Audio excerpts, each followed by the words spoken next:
Happy New Year, everybody, and welcome to a brand spanking new year of Invisible Walls on GameTrailers.com. Really excited to be back here. I have not been on the show for weeks and weeks. I was on vacation for a couple weeks. Actually seemed like I was gone for a couple months because so much happens while you're gone. How was everyone's holidays? Do you guys all enjoy your time away from Game Trailers, or did you miss it? Were you guys back here before you were supposed to be back? Do you not listen to the show? You know, we did one last week, mate. When I leave, I kind of disconnect from the interwebs when I leave. When you live and breathe something, that's a good plan. When you live and breathe something for 50 weeks out of the year, you have to take a break. I think it gives you like a fresh perspective on things. So I go ice fishing. Nice. Go on a spirit walk. Everyone have a good holiday, safe holidays, no disasters or anything like that. Well, I guess we're all alive, so that's a good sign. It was fun. Yeah. Everyone play a lot of games over the holidays? I didn't really play that much. I didn't either, honestly. I slacked off a little bit. I mean, other than going to like the relatives where they think I'm like video game superstar, and they're like, play this, now play this, now play this against my 5-year-old. I will say, going back to like Suburbia, everyone owns a Wii. Yeah. And no one cares if their games are crap. So many people had like look at all these games I have. I'm like, wow, those are all pretty bad. Oh yeah, I went to my cousin's house and he was playing like Monster 4x4 or something or other and loving every minute of it. Everyone's sitting around watching him playing. Like the guy fell off the ATV and he had like 4 frames of animation to get back on the bike. And one of the older guys was like, "Look how he gets back on the bike." I was like, well, they used to just pop in. It is, you're right. It is funny though how like we're so isolated from really what is the real world, right? Like we think that what we do and the people we hang out with is the way it is, and it's really not. We're this very, very small segment of people. It is refreshing to get out there and see how the rest of the world interacts with our medium, though. Well, I played 2 games over Christmas. One of them was Wii Tennis with my 8-year-old neighbor's auntie on Christmas Day because she got a Wii and I let her beat me. And then the only other game I've actually invested any time in was Fallout on the PC, Fallout 3 on the PC. You've been playing it again. I downloaded the mission editor, gotcha. and I'm farting around with that. But one of the joys of Fallout 3 on the PC that you don't get on the Xbox version, the console. So you start off and you can actually level up to. I was starting off the first quest and I was level 20. I was actually maxed out with everything, and I was just playing it from that perspective and seeing how the game compensated. And actually, it did. I mean, the bad guys were, they did respond accordingly. But that's what I was doing, and it's gorgeous on the PC. It really is. I played a ton of Ninja Town on the DS. That's a fun game. I like that. It's very simple. There's some annoying quirks with it, but overall, it is again one of those games that like you play and you don't realize it, and 3 hours later, like all the time is just drained away. That's kind of the joy of the handheld, right? Those are the best games for the handheld, I think. The ones that you can just sit there and mindlessly play. It's like Puzzle Quest. Puzzle Quest was I could play that game for 4 hours and it would seem like 20 minutes, and Ninja Town is very much in the same vein, so I highly recommend it.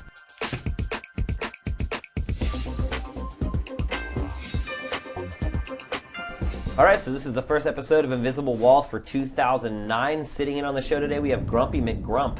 Hello. Grumpy's dead, by the way. I killed him. I'm still going to call you Grumpy. Patrick Morales is also on the show today. Hello, good to be back.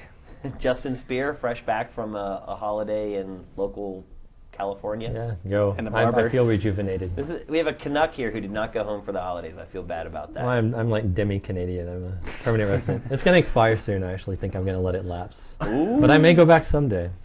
Never know. All right. Then we have Ryan Stevens sitting in after a trip to snowy Connecticut. Yeah, there was some snow, some rain. Yeah.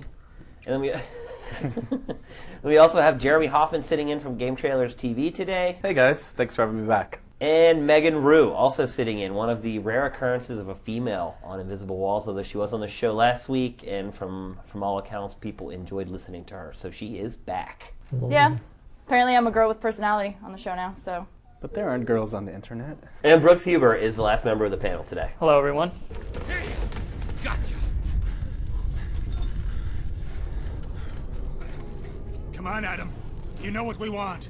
You don't stand a chance. Come on. Water! All right, so today's episode is all about 2009. Not just the games of 2009. There are obvious games like Killzone 2 and Resident Evil 5 that we know are going to be awesome, or we hope are going to be awesome. We're assuming are going to be awesome. They better be awesome. This show is about plucking the games out of 2009 that maybe people don't know about, maybe there's a low level of hype about them, and really explaining why we're excited for them. So Marcus, we'll kick it off with you. What game in 2009 that a lot of people may not be talking about are you really excited for? I mean, Grumpy. I'm not looking forward to any more games. I'm actually going to have to read books in 2009. I jest. I'm actually going to go MMO, and I'm going to talk about DC Universe Online. Hoffman is pulling a face, but that's because he's a dick. I just think this is really cool. I mean, I liked City of Heroes. I played City of Heroes a lot, and then World of Warcraft came out, which was obviously a way better game and just killed City of Heroes stone dead. And I think DC Universe is exciting because, you get to go into this huge world that you already know about. Nobody's going to be, a Superman or a Batman, but you can create your own characters and you can interact with them. I mean, there's not a lot known about it right now. I mean, there's been trailers kicking out. We've seen bits and they bobs. haven't said much. I think the most exciting part for me is Jim Lee's working on it. Yeah. And that's cool, but they haven't said a lot. Have they said if you could play like bad guys? Yeah, you can play as bad guys, you can play as good guys. I mean, this is my understanding. I mean, my hope is that, there's a couple of big MMOs coming out next year. There's, Champions, which is, I know Which Megan's is better choice. than DC, I think. In your opinion, but you've seen more of Champions than we've seen of DC. But I think DC, is on a roll right now. Well, but first of all, City of Heroes isn't dead. First of all. Second of all, City of Heroes, they're exhuming the corpse right now because the game died the minute WoW hit. I mean, I canceled my subscription. but that's the I big still question know right people there. who Is there a play. room in your heart for World of Warcraft and evil DC heart, Universe You know past what? 2 months of play? You know what? Well, here's the thing. It's a small little shriveled heart. Black heart. Why do you? Why would you want to go through a universe where all the stories are known, and then you might come across a storyline that is a deviation from what you know from your comic book Because- time, as opposed to being in But Champions there- Online, where it's a if you read restart. any comic books, you know how many different universes there are. I mean, DC tried to streamline the universes with Crisis on Infinite Earths and failed miserably. They've even put their hands up and said, "Yeah, we f***ed up." So there are so many different versions of the DC universe. You're looking at movie, cartoon, and then hundreds of different versions in the comic book, section. And they're all kind of lame.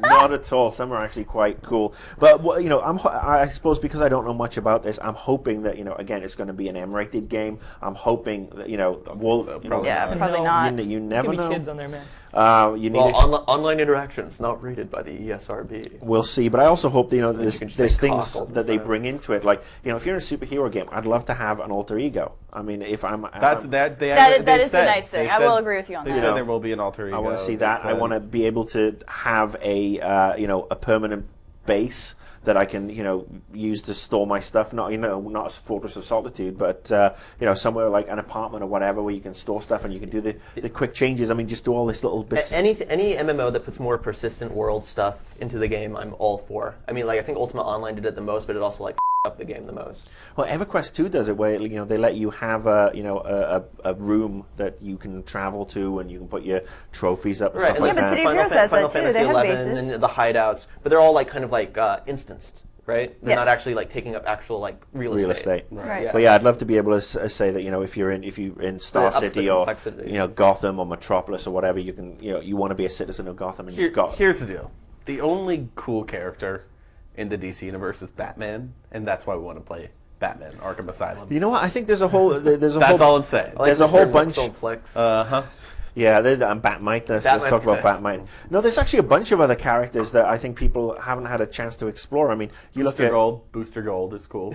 Booster Gold's a twat, but you look at Green Arrow, Oliver McQueen. That guy is he is like a total anti-establishment Douchey violent British hippie. guy. I gotta He's wonder not why you like British. him. Green Arrow is not British. He lives in Star City along with the Flash. They have a nice little place together. No, they don't. But yeah, there's a whole bunch of characters that I think could be exciting to go off and learn more about as you play. But I'm hoping that the character creation is totally wild. And again, I'm hoping that when people buy it and start playing it, we don't have 47,000 Batmans and we do not have 50,000 Spider-Mans and all No, the it's various. gotta Character happen. in City of Heroes. Actually, I created a flying tank character called Captain Wales.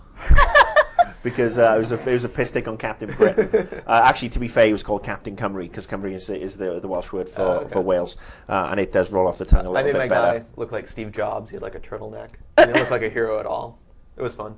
I think that's the best thing about the you I'm can not talk a about all the different MMOs and how World of Warcraft is the better MMO, but I still think City of Heroes is the best character creation out of all the MMOs. I think course. World Yeah. of Warcraft is the Character best. sucks. It's not the most innovative, but everything they do well. And I think that's the problem is that every other MMO has come out and has done one thing really well, and everything else has been to. Yeah. So people have gone for the safe experience in WoW, and I'm actually playing on a WoW subject. I'm actually kind of disappointed with some of the stuff coming out of Wrath of the Lich King. About playing with my Death Knight, expecting to be able to have lots of really cool Death Knight quests get me up, through the 60s and 70s, and as soon as you're like 59 and you've completed the first batch, it's like, oh, okay, off now and go and be Horde. I'm like, I don't want to be that. I want to be a Death Knight. I want to, pick on Horde people. I want to pick on Alliance people. So that kind of disappointed me, and I'm just hoping that there's a lot of leeway. I want this to be, a very open MMO. And Patrick, what Yes. about you, man? What game are you really hyped for this year? Well, obviously, I think the consensus is that Resident Evil 5 is going to be one of the best games to come out this year. But even still, there's still a bunch of cool games coming out. Like personally, we've all got teased by the I Am Alive trailer last year, and supposedly it's set to come out this year too. And by the looks of it, it looks really cool. I mean, it does make sense because Ubisoft didn't really show Prince of Persia until the year it came out. Yeah, like 6 months prior. Yeah. Yeah, and by the looks of it, it looks like a really cool game. So hopefully, we'll see some evidence of gameplay in the near future. It's not that we know that it's actually a game. That'd be great. Yeah, but apart from that, also Heavy Rain, which is Yeah. also slated to come out later this year. I'm looking forward to that as well. My you fear with play- that game is that it's like Dragon's Lair. Well, did you play Indigo Prophecy or Fahrenheit if you're over the pond? I haven't, but I've heard good things about them. It's pretty good. I mean, the story kind of falls apart The a bit. story totally falls apart. But it still is it's still a worthwhile way experience. too many different androids and jaguars and Aztec priests and stuff. And there's an AI. Hey, at the end of the game that's I like, still I was enjoyed puppeting it. it all. But I mean, but for anyone, Interactive sex for scenes anyone in the who's Euro version. yeah, get the Fahrenheit. Anyone who is interested in Heavy Rain, I recommend downloading the PC demo of Indigo Prophecy because it's the first little bit and it's probably the best part because you end up kind of playing against yourself, which is kind of an interesting idea. I definitely see the parallel to Dragon's Lair, as Shane mentioned. But in contrast to that, Dragon's Lair pretty much went on a linear path. Right. I think the special thing about Heavy Rain is that you can branch out and the decisions you do will inevitably affect the outcome of the game, which Well, is pretty to be compelling. Dragon's Lair, you could play it all in reverse. Yeah, that's true. Is it? It is true. Never mind Dragon's Lair. Do you remember Space Ace? Of course. Don Yeah. Bluth forever. I should have done a secret of Nim game. We're paying $1 to play those things, and if you didn't know what you're doing, they'd be over in like 5 seconds. Yeah. Used to infuriate me when I was a little kid. Those are good picks, though. I think again, my fear with Heavy Rain. I'm wondering how interactive it's going to be. It's going to be interactive enough. Definitely an interesting concept, and it's got my interest peaked.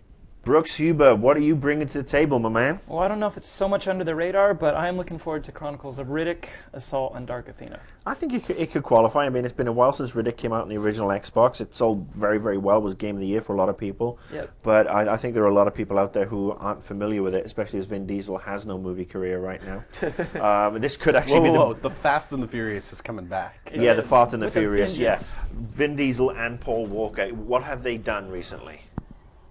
And I thank you. Moving on. So Dark Athena. Again, this is another one that I remember from my days back at Vivendi. It's funny that there's a couple of titles that are just floating around right now that I actually started working on the PR for. Did you get to ever go meet Starbreeze? I actually, Sweden or Switzerland? I actually met Starbreeze. I thought they were from Finland. Oh, I actually met them when they came into the office. Oh. Cool bunch of guys, smart as whips. Very foreign though, bless them. But yeah, let's talk. Yeah, well, I thought it was Riddick. interesting that the first game is not backwards compatible, so they started talking about doing a remake, and then the remake spurred this whole what it is now, which is not only just a remake, but they added a bunch of new stuff. So, Well, who's publishing this now? Is it Atari? yeah. In the States, anyway. I'm not sure. Well, this was the whole concept was that we wanted to get Riddick working on 360, but the engine was just never going to work. There was too much retrofitting. So the whole plan was, and again, this was produced, was to be produced by Pete Wannett, who is doing Wanted now and did the original Riddick. Was that we'd have the original Riddick in there, uprise to the new engine, and then we'd have the Dark Athena segment, which actually wasn't going to be as long as it is now, plus multiplayer, because obviously multiplayer was missing from the original Riddick. That was the plan, was bring multiplayer on, and this whole story of Dark Athena and the saucy Are captain. they going to keep the fist fighting aspect in the multiplayer? Or is it going to be pretty much just guns? No, it was everything. You know, shivs, fist fighting. You know, everything. That was the interesting. original plan. But again, you know, we're talking almost 3 years ago. Yeah. So, but yeah, I think Riddick is still stands the test of time. Anybody who's got a PC should definitely hunt out the PC version for a refresher because it still looks really good and it runs on a decent machine. But it still looks really good. Well, it was one of those games that you look back on it and people I think forget about it. But it was still one of those games that's amazing that. Well, I don't think a lot of people played it. I never got to experience it, so that's why I'm looking forward to the game. It's great. It's got this weird kind of like quasi RPG feel, like where you like have to do kind of quests for other prisoners and stuff like that. But then there's like multiple tiers of like there's still like a general progression, and the guns are like DNA coded, so you can't. No longer are they doing that though. They changed it. Oh, that sucks because that was really fun. Because once you finally got a gun that you could use, because you'd have to like trick a guard into shooting himself or something like that. But once you actually got a gun, it was really cool. And then like midway through the game, you got in a mech suit and basically you couldn't die for like 2 minutes. Well, they said that Good guns times. are going to be drafted to the arms of cyborg soldiers, so you could use them as a shield. But is that only in like the new stuff, or are they redoing the actual original? Considering game? it's a remake, I'm sure they're still going to be DNA grafted, like you said, but they're also trying to branch out and add new twists to the weaponry. Interesting. How about the health power-up? That's one of my favorite parts about when the thing Nick ejects. Noodle? Yeah, I think that one of the problems the original Riddick had was that one, it was only on 360, only on Xbox. I keep on wanting to say Xbox 360. Yeah. It was only on Xbox, and it sold really well on that and got a bunch of awards. But at the end of the day, there wasn't that many Xboxes sold, especially in comparison to PS2. Yeah. The PC version came out, and while it was absolutely excellent, it didn't sell for So that, there are a lot of people out there who have never experienced a Riddick game, and I definitely think that people should definitely look at checking this out. Definitely, it's coming to PS3, very good driver. PS3, PC, and 360. It was a very really well put together. Better than really I mean, it was better than the movie. Oh yeah, Easily better. But than no the movie. Dame It Judi wasn't- Dench. It wasn't better than Pitch Black, but it was better than the Chronicles of Riddick. Exactly. And Pitch it was Black better is than the awesome. animated series as well. It's it's safe to say it's the best thing Vin Diesel has done since Triple X. Justin, what game are you? I'm afraid to ask. Yeah, What game are you really excited for in 09? Persona 7. Well, I do hope that someone will pick up Concept DS and announce it for 09. The game's done in Japan. But instead, I'll talk about something that will most likely come out. It's a Wii title, a decent Wii game. That'd be cool, right? Hey, that's a rarity in itself. Muramasa, the Demon Blade. It's the dudes who did Odin Sphere. I didn't really like Odin Sphere that much. The art is really cool. I didn't dig the game so much, but this looks like actually a pretty solid action game. We saw a lot of it at TGS. It looks really beautiful, and it's traditional action game on the That was Wii. at TGS last year as well, wasn't it? I don't know, but we got a bunch of cool stuff this year, and we saw some nice gameplay, and it looks pretty flashy. And now, for the sake of our viewers/listeners, can you quickly explain the game? it's kind of a high quality 2D art. It's kind of feudal Japan. I think you play as either a dude ninja or a chick ninja. You have swords, you can switch swords, but really it's like a kind of a platforming action game, a lot of slashing and a lot of combos, and fighting yokai. Is the slashing waggle? I think it's all traditional control scheme. You might be able to waggle it, but to me this looks like a traditional 2D finesse kind of game. And to me, it looks a lot better than Odin Sphere gameplay-wise, which I give props to Odin Sphere for looking cool and being able to grow sheep on a tree, but I'm more excited about this one. Yeah, I love the art style in that game. It looks real cool. Yeah. I know you're a fan of No More Heroes. Excited about the second one coming out? I wonder, is it slated for 09? I mean, it has that 2009 kind of tentative. I think No More Heroes could have been really great if they would have taken it a little further, so it's a good sequel candidate. What about Mad World? Nobody here pumped about Mad World. I thought you guys would have mentioned Mad World. Yeah. We thought you were going to I'm totally pumped about Mad World too. Mad World and Muramasa. What about you, St. Evans? Stylish games. I'm bringing this game called The Crossing, which is a Source engine game, and I just love everything Source. I know some graphic purists saying it's starting to look a little old, but it's by the guys who did Dark Messiah of Might and Magic, which had review scores all over the board. I actually really, really like the game, so everyone else can off. But, you have a good influence on me. I am, absolutely. But The Crossing is supposed to be this sort of weird, like, first-person shooter MMO sort of thing with, like, Templar Knights and, like, throw in, like, glaives and stuff like that. I don't know. There's a lot of things that I like. It's swords and sorcery.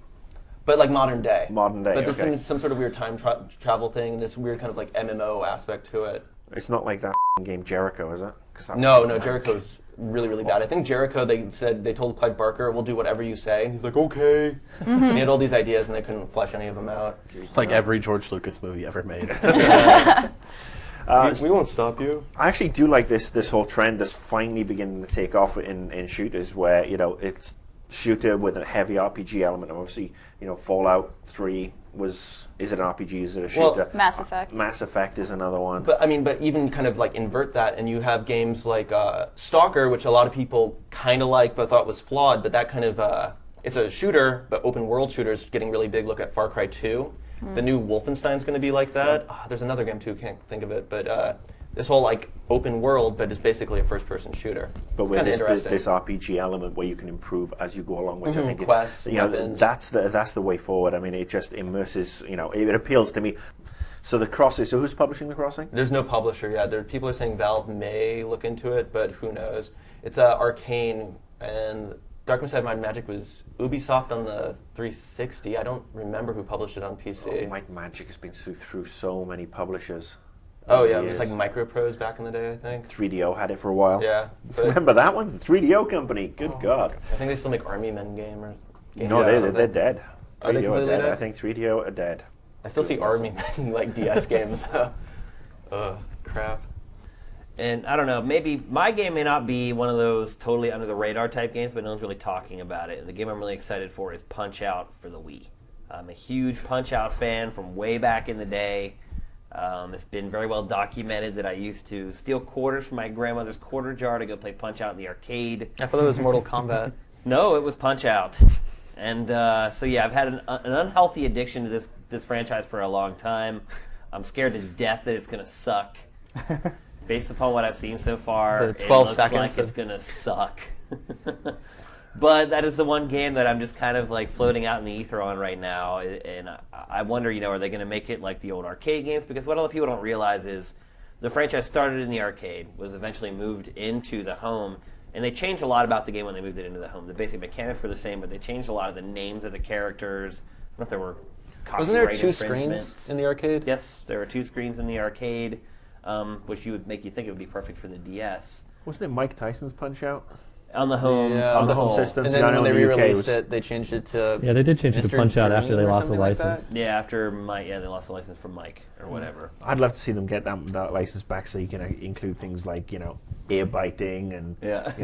slapping, slapping old people around. But I mean, Punch Out was He's always in more. Fight Night now. It was more of like it was almost like a puzzle rhythm game more It than an is. actual boxing Yeah. game. Would you like to see it still be? Would you like to see it more like Fight Night, or would you like to see it kind of stick to its roots? No. I think it needs to stick to its roots. I don't think you're ever going to outdo a game like Fight Night, especially with the team that's working on that game. I think they need to stick Well, to the formula. Fight Night is a boxing simulator. real- Right. I mean, this is an arcade. This is an But I arcade guess fun game. Yeah, I guess the question is, but do you want it to be a little more realistic, or No, I good. think I like the formula. because I mean, you think it played still Wii works. boxing, Right. and it's fun for the one round, but then it's like annoying. Well, no, I think they should incorporate Wii controls into it. Yeah. It's But to definitely- what level of, like, But I think they need to integration? make it more simple so that you don't have, not necessarily having the one-to-one command where if, I move my arm up and scratch my head, the boxer scratches his head. But I still want to be able to control, whether I duck right or I duck left or I go down or if I pull an uppercut, I want to do an uppercut in the game or a roundhouse or a jab. Do you think is it going to be out? What's that new thing called? The Motion Plus. The Motion Plus. You think it's going to be? It seems like to me like it makes more than Good enough sense candidate. that it would work. I mean, I think they're going to launch Motion Plus with Wii Sports Resort. Yeah. And let's not forget the boxing gloves, because that's going to be awesome. The boxing gloves that you can drop Just gonna your go Wii and stick into. the Wiimote in. But I think Yeah. they also need to give you the option if you want to play it the old school way. I don't think they Yeah. should make it mandatory that you have to stand up there and actually box at the television. Although I would probably prefer to. But that is actually the old school way, because Right. in the UK, I'm assuming it was the same. But in the UK, you had these things you put your hand into, and you'd punch left and right. I don't think that was Punch Out though. That was a different boxing game. Oh yeah. In Yeah. the That was a great Sega boxing game too, though. I love that game. In the UK, we The also Sega had a one. lot of It's like Police arcade 911 machines. for boxing. Well, Boxing they wouldn't actually buy the official arcade machines; they just swap boards out. Oh, yeah. So it may be that back in my fuzzy days of youth. What's really funny right now is you can play Punch Out through Virtual Console, But if you're playing it on an LCD TV with the lag, it's not like Rock Band where you can adjust for lag or anything. So it's like pretty much unplayable if you have a TV with like bad lag. See, that's the thing that concerns me about Punch-Out Wii. If they are going to stick true to its roots in Twitch precision reaction, very rhythm then I don't think it's going to translate too well into the Wii motion controls if they decide to go that route. Well, unless the Motion Plus really adds an added degree. Yeah, that'd be really frustrating if you feel like you're throwing a punch, but it's not right. That's another reason why I say you cannot just go 100% motion controls with the game. You have to have the option to play it the other way. But I do think that you need to keep the framework of it the same, and that each boxer you face has a pattern, has a special attack that you need to learn how to account for. And you see his little legs going, and you know to duck left or or the duck eyes right turn or block. yellow. Just more King Hippo. Yeah. Well, again, that's one of those characters that wasn't Last really Jaw in the Joe. arcade games. That he was kind of replaced Canadian Bear Hugger, which was one of my personal favorites. You know him, Justin? Bear Don't know. Hugger. Well, let's hope Before it's my better time. than Tecmo Super, the Tecmo Bowl game. It better be better than Tecmo Bowl Kickoff. That's probably my biggest disappointment personally of last year. Obviously, we can't really give it an award because I had a little more invested in that franchise than a lot of people. You're more disappointed by Tecmo Bowl than Banjo? Ooh, yes, I was. Whoa. Our brave heroes once again stood in her way, and this second showdown ended just as badly for Gruntilda, who really should have quit while she was ahead. All right, that's going to do it for this week's episode. It is very good to be back in the saddle hosting the show. I should be back again next week when we talk about the excitement that is the CES. Yay.